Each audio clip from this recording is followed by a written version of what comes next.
I once went to this conference, and the pastor that was speaking, this was over 20 years ago, he took like a rope across the whole entire stage, and it was really long. And then he took a Sharpie pen, and he just drew a line. And he said, okay, this line, picture it as your life on the timeline of eternity. And it was a really good visual for me personally, because it gave me perspective on the blip that is our lifetime in when we think about eternity. Yeah.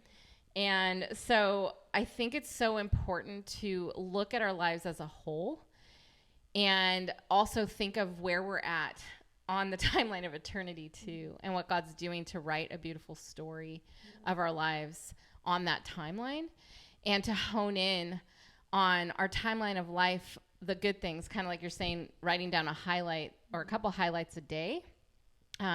You can actually look at your timeline of life and think, this was a highlight in my life. This season or that year or those months, those were highlights in my life. And I can see where God was in that part of my life. And I can be thankful for that, even though there were painful parts too. And I don't ever want to discount painful parts, because they are part of life.